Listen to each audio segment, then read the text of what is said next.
This clip is brought to you by SaveWithConrad.com.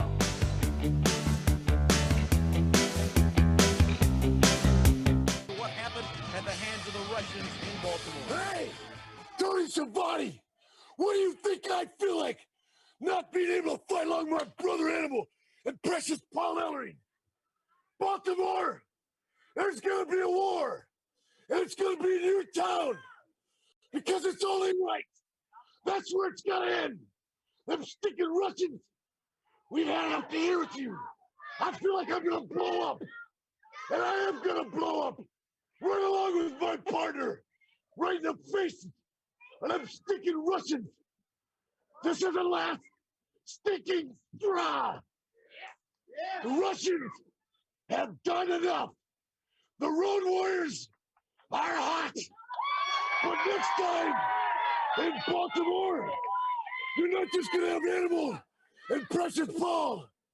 You're going to have Hawk too to deal with. And I'm healthy. Good for me. Bad for you. Tell him, Animal. Yeah. You know, Tony Schiavone, just when we thought it was all over, just when we thought we had the Russians beat and the Legion of Doom was #1, all this had to happen again. Now, I know you have the film. We'd like to see it, and if you would you narrate it for us? I certainly will. Let's go to that tape that they're talking about. This is in Baltimore, and this is supposedly was a six-man tag team match, but Hawk suffered an injury the night before, could not make it, so it's Precious Paul and Animal against Ivan and Nikita. And what we're going to see, I know, gentlemen, as you watch this, you don't like to see it, but there was a chain, first of all, to the back of the head, obviously down for the effects of the chain. And now Ivan will crawl over, and the match will end. Already down, already dazed is Precious Paul Ellering. And Hawk, you were not able to make it, but I know you're taking a look at this and really upset you. Ivan Koloff, you had it right. He crawled over. He's a beaten man. They had a tough time even getting this done against my manager in the ring. The chain over the turnbuckle right on the back of Paul Ellering. And Paul, it's good to see you standing here because that was quite a blow on the back. And if that wasn't enough, once again, Nikita Koloff twice on your back. Animal clears the ring. But obviously the damage had been done. Well, you know, Tony, it hurts just as much watching it as it did at the time. And at the time, it was very, very serious. I could not feel my legs. I was carried out on a stretcher. They took me to the hospital. They stuck pins in my feet. They checked every part of my body. Thank God that I was not injured and permanently hurt. Now, these Russians, Tony, have set this up. They set this up from the beginning. They planned this. This is not wrestling. This is more than wrestling. And Russians, you're going to pay a heavy, heavy, heavy price. Tell them, Animal. I know you got something on your mind. You know something, Tony Schiavone? It was a good thing for the Koloffs that my brother Hawk wasn't there. My brother Hawk, as you know, got injured the night before. I was there. I felt the pain. I felt the pain of my brother Hawk get hurt and of my manager, Paul Ellering, get hurt. These guys are like my blood. I've grown up with them guys. I've got my butt kicked with them guys, and I've also kicked a lot of butts with those guys. Now, Baltimore, it's only fair and it's only right that this match be brought to your city. At Baltimore, you're going to see us kick those Russians' tail all over that stinking ring.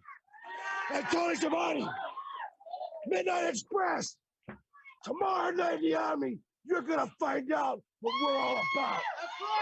That's right. We want the belts, amongst other things. It's ironic how justice plays itself out. But if it has to happen anywhere, this final chapter with the Russians, let it happen in Baltimore. And the Road Warriors are back 100%. We're coming right back also. Drama. I don't love Animal as a promo. No, no. Hawk was the man for the promos, and you noticed that when Hawk first came out and started talking, it was like dead silence in the studio. That's because people were scared of him. Yeah, he had that fucking presence. Like, don't fucking, you know. I think I've told the story before, but I think it's worth telling again. Me as a fan, me and my friends always got a seat ringside. And we would obviously try to get front row ringside. And sometimes it would work out. But if we didn't, we would get a ringside seat that would be on risers. You know, you have like the first 7 rows, and then they would put seats that would rise up, right? So we would be ringside, but we wouldn't have to look at the back of people's heads. So we would always set where the heels came out. That's where we sat because we wanted to boo the heels and we wanted to see them. It looked close. And we were in Roanoke, and like the heels came out and we booed all the heels. Fucking Angelo Mosca walked out and we didn't say a fuck. He fucking intimidated us just the way because he was so big and so mean looking that he had this intimidating presence. And that's what Hawk had. He just, you looked at Hawk and you say, I wouldn't want to fuck with that guy. And the way he talked, he was great on the promos. Animal was not that great on the promos, but still, as a team, they worked phenomenally together. Hey, it's Conrad Thompson. Thanks for checking out the podcast here on YouTube. Be sure to hit the subscribe button and the notifications bell so you get a notice anytime we upload some new content. And go save yourself some money right now. If you're in a 30-year loan or you have credit card debt, it's not a matter of if I can save you money. It's a matter of how much. Find out right now for free at SaveWithConrad.com.